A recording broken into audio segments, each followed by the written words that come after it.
Grievance day సందర్భంగా రాజస్థాన్ నెల్లూరు ప్రాంతాలకు చెందిన ఛత్రపతి శివాజీ సేవ అధ్యక్షులు మురళీరెడ్డి, కేదారేశ్వర్ సేన అధ్యక్షులు రామ్ ప్రతాప్ ఠాకూర్ సేన అధ్యక్షులు మాలారాం దేవశ్వి తదితరులు అర్జీ ద్వారా గోవులను కాపాడాలని, సన్మాన్ కార్యక్రమం పేరుతో ప్రతి ఇంటి ముందు గోశాలలు ఉండేలా చూడాలని కోరారు. ఈ విషయంపై వారు స్టార్ 9 తో మాట్లాడుతూ భారతదేశంలో గోవును గోమాతగా పూజిస్తామని, గోవును కాపాడేందుకు దేశవ్యాప్తంగా ప్రచారం చేస్తూ చర్యలు తీసుకుంటున్నామన్నారు.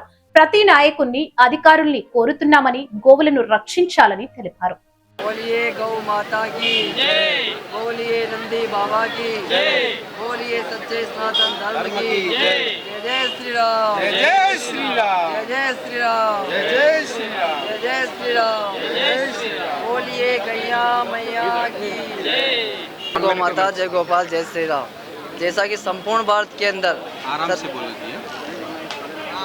संपूर्ण भारत के अंदर 27 अप्रैल 2026 को प्रातः 10 बजे सभी भारत के 5410 मंडलों में प्रातः 10 बजे सभी के अंदर प्रार्थना पत्र दिया जा रहा है। यह प्रार्थना पत्र सरकार के नाम दिया जा रहा है कि गौ माता को राष्ट्र माता बनाया जाए और संपूर्ण भारत के अंदर गौ हत्या बंद की जाए। यह प्रार्थना पत्र माननीय राष्ट्रपति जी के नाम, माननीय प्रधानमंत्री जी के नाम, माननीय मुख्यमंत्री जी के नाम, माननीय राज्यपाल जी के नाम दिया जा रहा है कि जल्द से जल्द संपूर्ण भारत में गौ हत्या बंद हो और गौ माता को राष्ट्र माता बनाया जाए। जय गौ माता जी। జై శ్రీరామ్. రోజు గోమాత ఎవరైతే తల్లిగా భారతీయులందరూ పూజించేటువంటి మాత గోమాత. తల్లి పాలు తర్వాత బిడ్డలకి పట్టించేటువంటిది ఆవు పాలనే పట్టిస్తారు. అటువంటి శ్రేష్టమైనటువంటి గోమాత, సర్వదేవతా స్వరూపమైనటువంటి గోమాత. గో పంచకాన్ని సైతం అనేక ఆయుర్వేదంలో అనేక వైద్య ప్రక్రియల్లో కూడా ఉపయోగించేటువంటి అనేక సేవల్ని తమ బిడ్డలుగా భావించి ఇచ్చేటువంటి గోమాతకి ఏదైతే ఉందో ఆ గోమాత యొక్క వధ, ఆ గోమాత యొక్క వ్యధ ఈ దేశానికి మంచిది కాదు, ప్రజలకు మంచిది కాదు అన్నటువంటి భావనతో సంపూర్ణంగా దేశవ్యాప్తంగా గోవధని నిషేధించాలి. ఇప్పటికే కొన్ని రాష్ట్రంలో చట్టాలు ఉన్నప్పటికీ కూడా సమర్థవంతంగా అమలు కావాల్సినటువంటి అవసరం ఉంది. అదేవిధంగా గోవుని జాతీయ ప్రాణిగా ప్రకటించి ఈరోజు కోట్లాది మంది హిందువుల యొక్క మనోభావాల్ని కాపాడాలని చెప్పి ఈరోజు గో సంరక్షణ అభియాన్, గో సన్మాన్ అభియాన్ కార్యక్రమానికి శ్రీకారం చుట్టారు. ఇది దేశవ్యాప్తంగా జరుగుతూ ఉంది.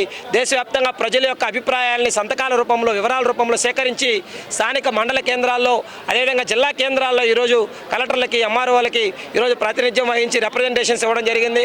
ఈ కాపీని గవర్నర్ గారికి, ముఖ్యమంత్రి గారికి, రాష్ట్రపతి గారికి, ప్రధానమంత్రి గారికి కూడా చేరే వరకు ఈ యొక్క ఉద్యమం దశల వారీగా ఉండబోతా ఉంది. కాబట్టి ఈ యొక్క ఉద్యమానికి నాయకులు ఎవరు అంటే గోమాత, నందేశ్వర్ బాబాలేనని చెప్పి బలంగా విశ్వసిస్తూ ఉన్నాం. అదేవిధంగా ఈరోజు దేశవ్యాప్తంగా ఉన్నటువంటి హిందూ ధార్మిక సంస్థలన్నీ కూడా ఈ యొక్క ఉద్యమంలో భాగస్వామ్యం అవ్వాలి. ప్రజలందరూ ఈ కార్యక్రమంలో భాగస్వామ్యం అవ్వాలి. ఏకైక లక్ష్యం దేశమంతా సంపూర్ణ గోవధ నిషేధాన్ని అమలు చేయాలి. అదేవిధంగా గోవును జాతీయ ప్రాణిగా ప్రకటించాలి. సర్వదేవతా స్వరూపమైనటువంటి గోమాతలు సంరక్షించబడాలి అని చెప్పి ఏకైక లక్ష్యంతో ఈ యొక్క కార్యక్రమాన్ని ముందుకు తీసుకోబోతా ఉన్నారు. కాబట్టి ఈ కార్యక్రమంలో అనేక సంస్థలు కూడా భాగస్వామ్యం అవుతా ఉన్నాయి. ప్రజలందరూ కూడా భాగస్వామ్యం అవ్వాలని చెప్పి కోరుకుంటూ ఈరోజు జిల్లా కలెక్టర్ గారికి రిప్రజెంటేషన్ ఇచ్చి వేలాది మంది సంతకాలు ఇచ్చినటువంటి సంతకాల ప్రతిని కూడా కలెక్టర్ గారికి అందజేయడం జరిగింది. జై శ్రీరామ్, జై గోమాత.